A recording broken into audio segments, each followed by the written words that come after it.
Apreciados estudiantes, bienvenidos a una clase más de Principios de Administración.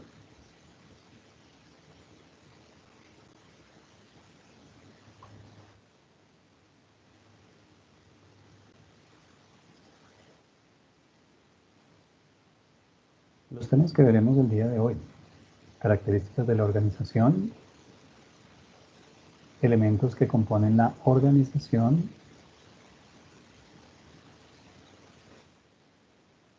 y veamos la frase del día.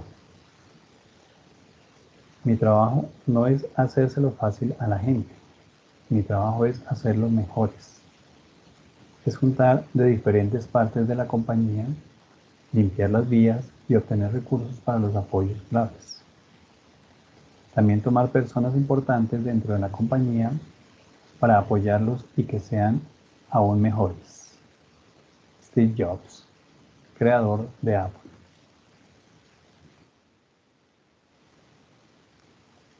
Miremos las características de la organización.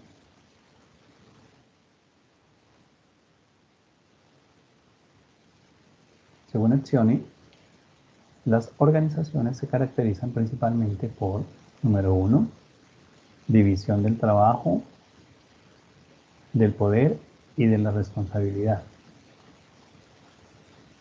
En esto se indica que estas divisiones han sido deliberadamente planeados para alcanzar ciertos fines, tales como la división del trabajo se verifica en la existencia de distintas áreas a las que se les asigna diversas funciones, para lo cual desarrollan diferentes actividades.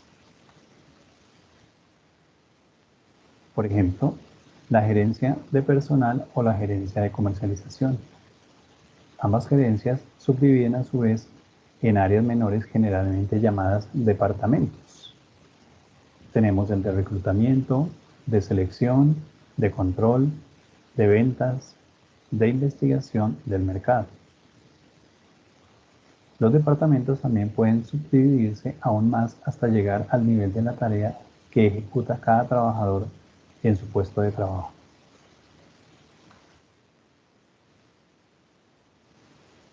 B.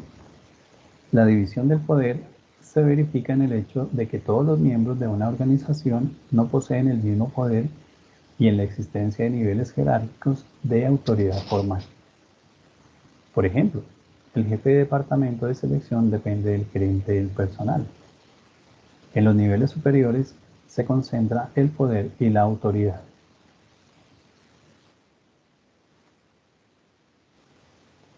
C. La división en la responsabilidad en las comunicaciones es una consecuencia de las divisiones del trabajo y del poder, de tal manera que cada nivel de la estructura tendrá determinados tipos de mensajes y de información en los que actúa como emisor, canal o receptor, es decir, en la forma como se llevan los lineamientos de la compañía a cada una de las dependencias y a cada uno de los colaboradores de la organización. 2. La presencia de uno o más centros de poder, es decir, un subgrupo de personas dentro de la unidad social aludida que controla los esfuerzos concentrados en la organización, dirige tal esfuerzo hacia los fines, conforma a la estructura y los procesos de trabajo, y los revisa o remodela para aumentar la eficiencia. 3.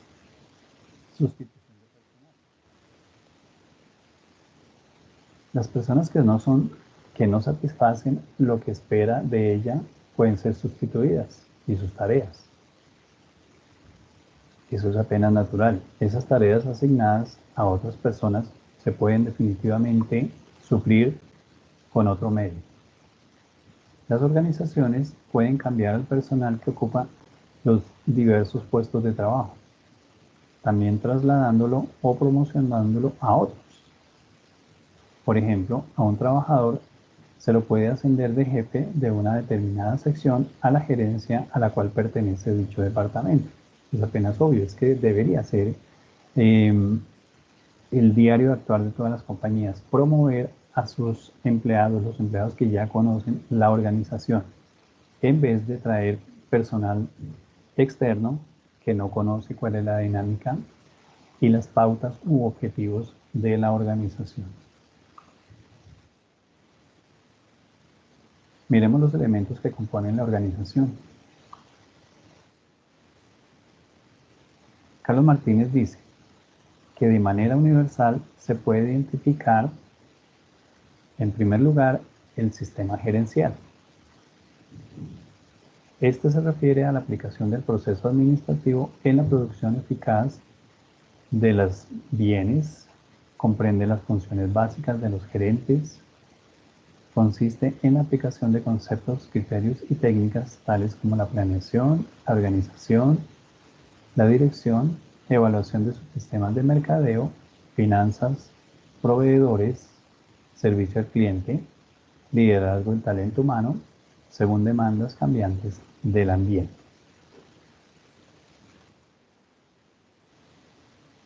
El proceso administrativo comprende las relaciones de poder de la dirección.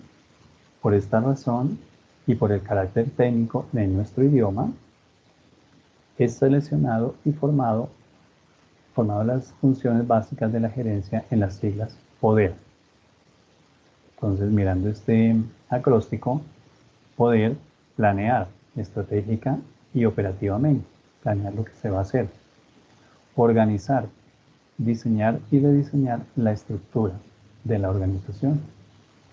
Decidir, la ejecución de actividades y dirigir el talento humano.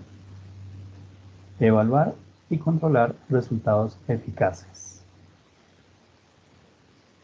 Y por último, reprogramar y reportar mediante un sistema de información, es decir, las métricas que tiene cada organización, los KPIs.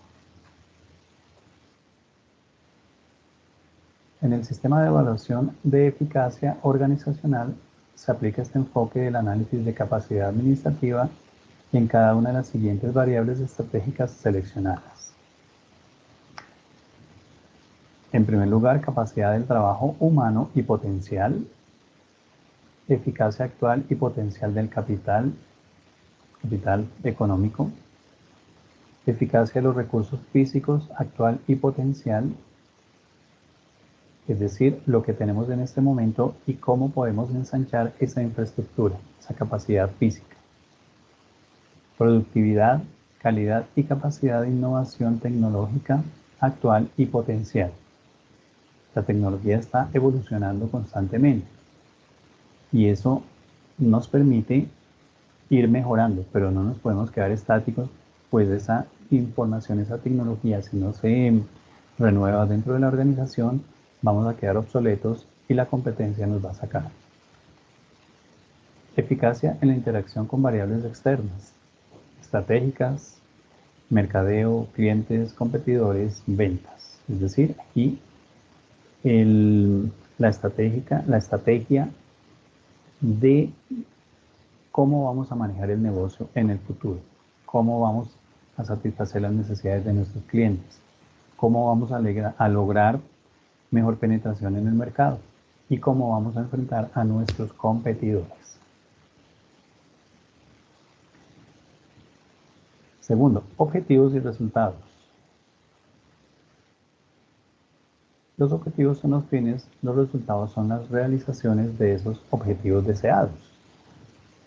En este sentido, las organizaciones presentan un carácter tecnológico que las obliga a prever formal o informalmente, por anticipado, el resultado final esperado de su acción. La dinámica de la estructura social global a la cual pertenecen las organizaciones establece unos fines como consecuencia de las relaciones de poder, por ejemplo, entre el gobierno, las empresas, los gremios, y aquí también podríamos decir los sindicatos, lo cual condiciona su comportamiento y contribuye a definir los objetivos internos de la organización. El proceso de formulación de objetivos es dinámico y varía según el tipo de organización, porque esto conlleva la lucha de poder y la confrontación de intereses de los diversos grupos e individuos en interacción. Eso es natural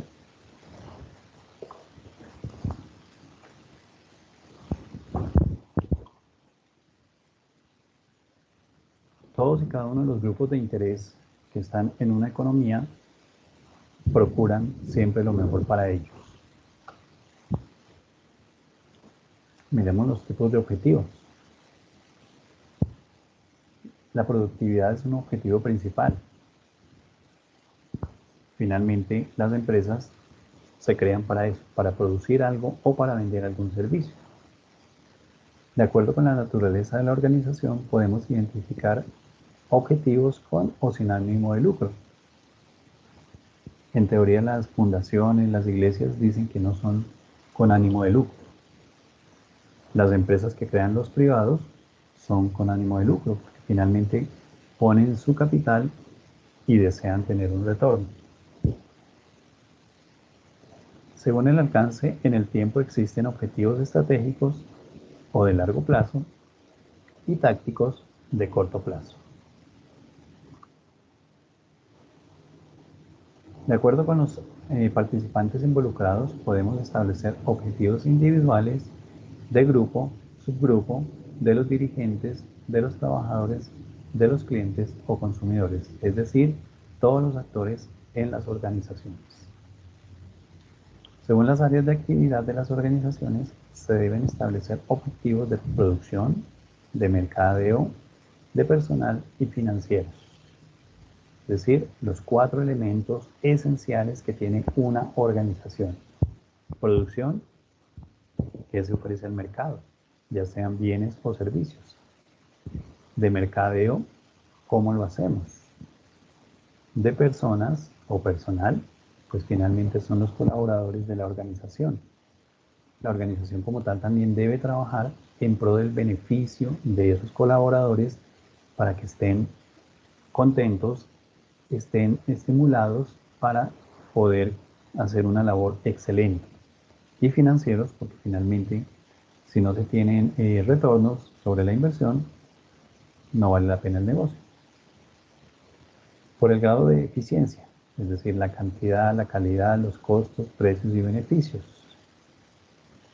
La cantidad que producimos y que ponemos en el mercado, la calidad que nos caracteriza, costos, tener costos óptimos, lo más bajo posible, pero sin que afecte la calidad, los precios, es decir, ser competitivo en el mercado, no tener unos precios muy altos ni muy bajos porque denota mala calidad.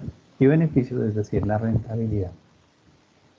Y por último, por el grado de eficacia, productividad, eficiencia e impacto social.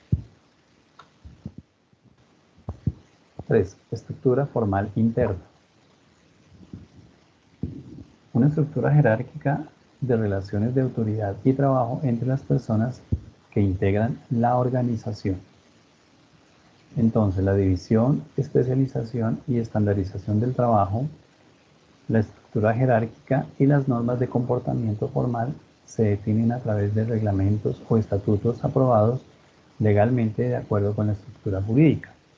Es decir, toda persona que está en una organización debe seguir los lineamientos, los estatutos que rigen esa corporación.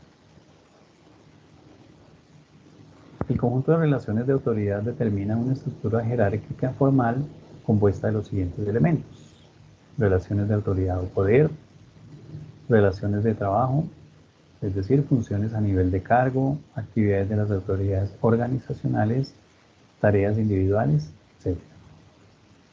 Y flujo de información y comunicación. Entonces, autoridad es poder legítimo, es la capacidad coactiva de dar órdenes y los mecanismos de poder para hacer cumplir esas órdenes. En todas las organizaciones siempre debe haber autoridad que dé órdenes y alguien que las deba seguir. Tipos de autoridad.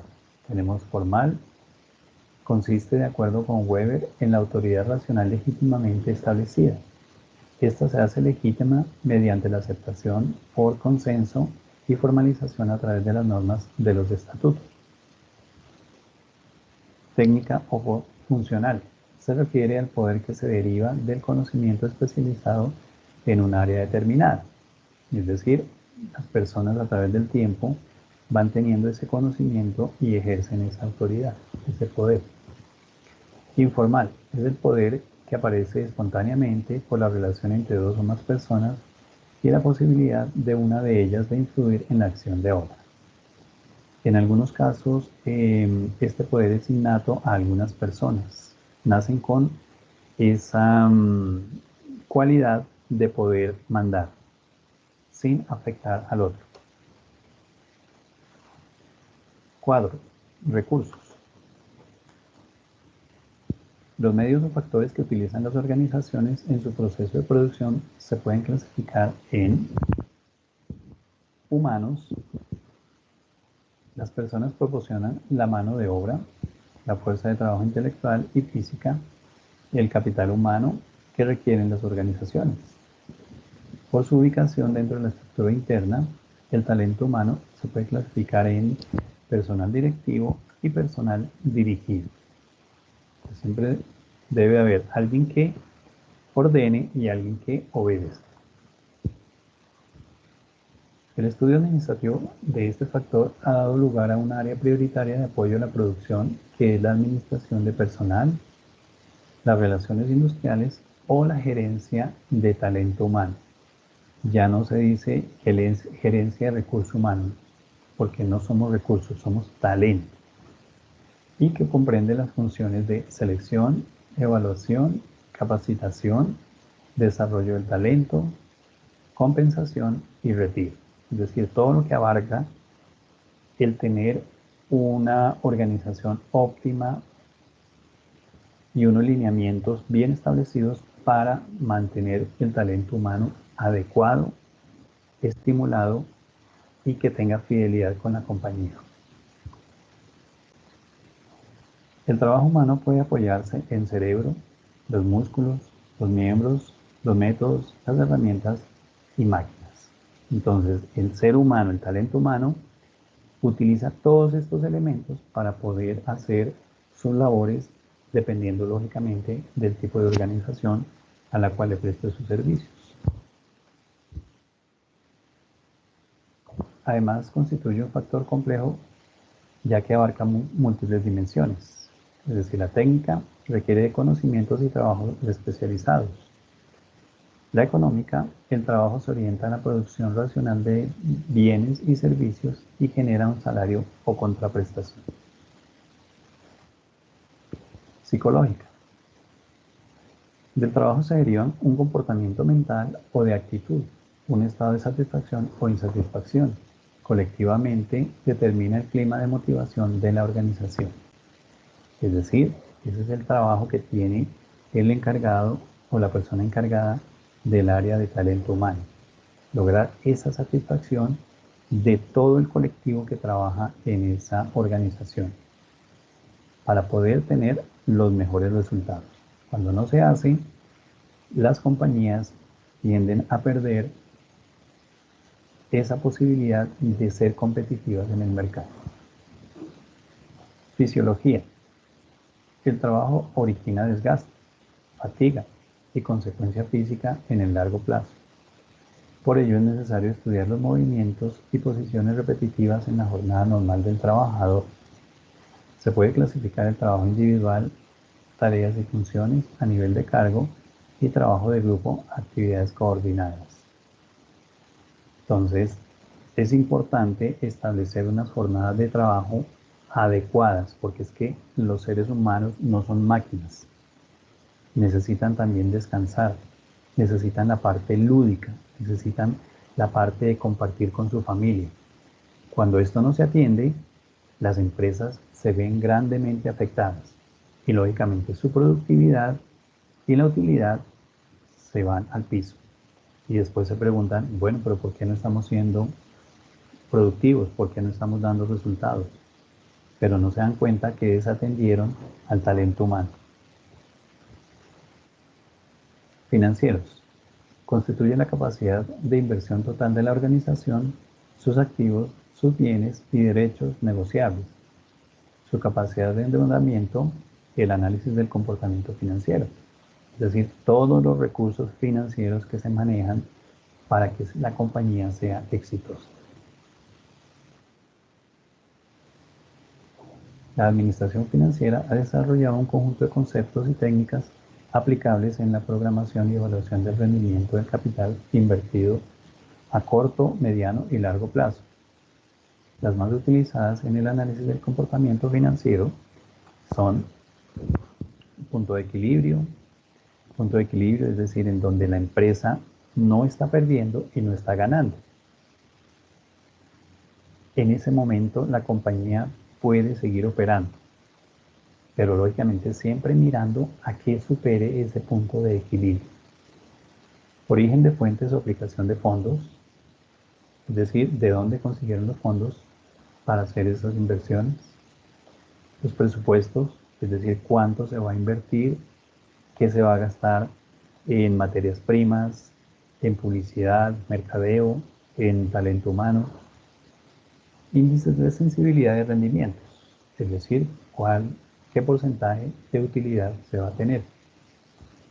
Y por último, el sistema Dupont de control financiero, es decir, relaciona las razones de actividad y el margen de beneficio sobre las ventas. El análisis de la información financiera mínima de la organización se origina en el estado de ingresos y egresos, estado de pérdidas y ganancias y el balance general, que en las organizaciones modernas se realiza a través de un proceso de información contable totalmente sistematizado. Hoy en día hay software especializado en esta materia, todo se está siendo automatizado para que la información sea fidedigna. Físicos. Son los factores o medios materiales que utilizan las organizaciones para la producción, por ejemplo, de máquinas, herramientas, materiales, instalaciones, vehículos, inmuebles, etc. Tecnológico o capacidad tecnológica. Es un conjunto de instrumentos y métodos que crea, adapta y aplica cada organización en sus procesos de producción. Hoy en día ninguna empresa puede estar ajena a los desarrollos tecnológicos. Deben estar atentos para aplicarla y seguir siendo competitivos. Y además se clasifican en el hardware o tecnología dura o física, refiriéndose a las máquinas y herramientas, es decir, la parte física que vemos de todos los elementos, las herramientas, computadores, etc. Y el software o tecnología blanda, refiriéndose al conocimiento técnico, a los métodos, procedimientos, manuales, patentes, planos, gráficos, asistencia técnica aplicada a la producción. Tecnología gerencial o administrativa, refiriéndose al conjunto de técnicas de gerencia, es decir, el estilo que utiliza el gerente administrativo para llevar una organización al éxito o al fracaso. Ideas, conocimiento e información. Esto implica los recursos que originan el intelecto del hombre y el avance científico y tecnológico, clave para el desarrollo y evolución de las organizaciones. La información se define como el conocimiento que se requiere y utiliza para adoptar decisiones y permitir así el logro de los objetivos o metas definidos. Esto, mediante la información, se comunican el conocimiento y la inteligencia. Hoy en día, afortunadamente, tenemos la Internet y el conocimiento se transmite muy fácilmente. No como en la antigüedad, que los que tenían el conocimiento se lo guardaban, entonces eso generó mucho retraso en el desarrollo de la humanidad. Nombre, prestigio y símbolos y marcas. El nombre, la imagen o el prestigio, los símbolos, son la cara visible de la organización en el medio ambiente en el que se inserta. Es decir, el nombre y el logotipo de una compañía, lo que se llama el branding, es algo que vale muchísimo dinero. Nomás miremos el caso de Apple. ¿Cuánto vale esa marca? ¿Qué significa para los consumidores esa marca? Y el prestigio que tienen sus productos. Coca-Cola, de igual manera. Un símbolo es la divisa, la figura, el emblema, el gráfico. que sirve para representar materialmente o de palabra un concepto moral o intelectual por la afinidad o relación que existe o que se genera a fuerza de reiteración entre este concepto y aquella figura. Las organizaciones usan siglas, logotipos, como identificación o representación de las mismas. Entonces, los logotipos representan ese símbolo que ve la gente de su empresa. El nombre o las siglas. Es decir, las siglas pueden utilizar la primera letra del nombre de los creadores. O pueden simplemente, de acuerdo al nombre largo de la compañía, tomar algunas de sus letras y formar así. Miremos el ejemplo de RCN, Radio Cadena Nacional, Caracol, Cadena Radial Colombiana.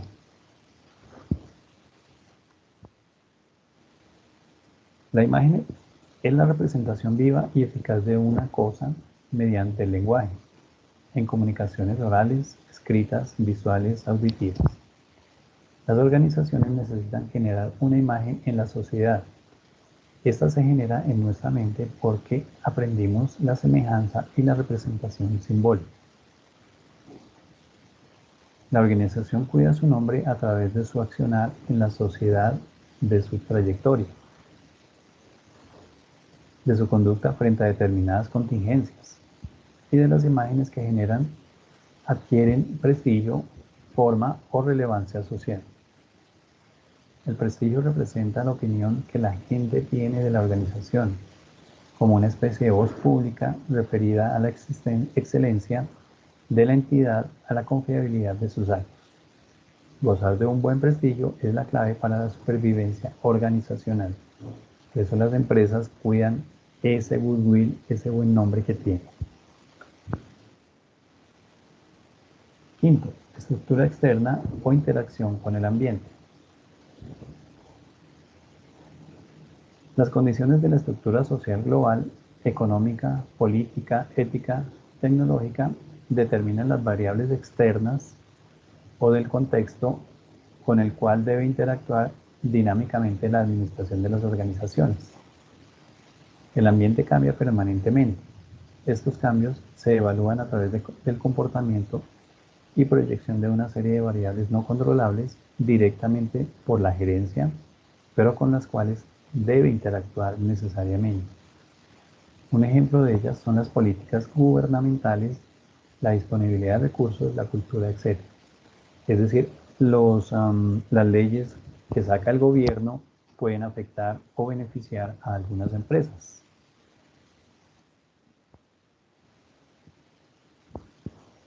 Ok, vamos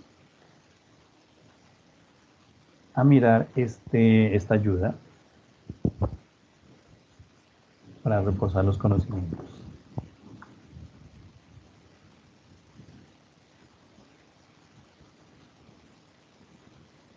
Bienvenidos a todos. Damos continuidad a nuestro taller 2, cómo transformar la gestión de recurso humano. Hoy hablaremos de cuál es la función del área de recursos humanos, para qué existe, cuál es su valor agregado y qué sentido tiene. La gestión del recurso humano ha ido evolucionando paralelamente con los negocios. En el pasado dedicaba sus esfuerzos a estimular la productividad industrial, cuando el trabajador era solamente parte de un engranaje, y ahora, con la aparición del concepto esfuerzo discrecional, algunos lo consideran como compromiso emocional del empleado con la organización y sus metas, o ir más allá para conservar su puesto de trabajo. Nos vemos obligados a analizar el recurso humano desde un ámbito más integral. Desde los años 70 para acá, con el desarrollo de los productos intangibles, básicamente los servicios, se deja ver mucho más la necesidad de trabajar sobre el capital humano. Comienzan a aparecer las necesidades de focalizarnos en las condiciones de trabajo. Aparece una etapa de analizar capacidades, puestos, ergonomía, entre otros, y entender que no solo se trata de recursos visibles, como pagar a tiempo, dar premios, tratar bien a las personas, sino que se empiezan a incluir aquellos intangibles que necesitan poner en práctica para alcanzar los objetivos estratégicos del negocio. Hablamos de astucia, inteligencia emocional, autocontrol, resiliencia, procrastinación, empatía. Así que el recurso humano debe dejar de verse como la cenicienta de la empresa y colocarlo en la mesa de discusión con las gerencias, con producción, mercadeo, etcétera, cumpliendo con 4 roles sustantivos. El primer rol, generador de alianzas estratégicas entre trabajadores y compañía, enfocándonos con roles de socios estratégicos, con un esfuerzo discrecional, diríamos, sacar adelante la empresa entre todos. Segundo rol, el rol de agente de cambio en la cultura organizativa, para generar que la cultura colectiva transforme las decisiones en acciones. Tercero, un expertise administrativo que cumpla con todas las legislaciones que afecten al recurso humano. Y como cuarto, estamos hablando de un socio de los empleados que les apoye en el desarrollo de sus capacidades como seres humanos y que les represente ante las directivas. Usualmente vemos que el área de recursos humanos no se le reconoce su labor porque es un intangible. Comúnmente se piensa que el área de recursos humanos no hace nada, que en términos sencillos solo la extrañamos cuando no está. Esta área se debe ocupar de que las personas fluyan en su ambiente empresarial, porque de no ser así, no rinden de la forma como la organización requiere. Se van de la compañía y al irse de la compañía se llevan consigo el conocimiento y la experiencia. Te invitamos a nuestra página o escríbenos tus sugerencias.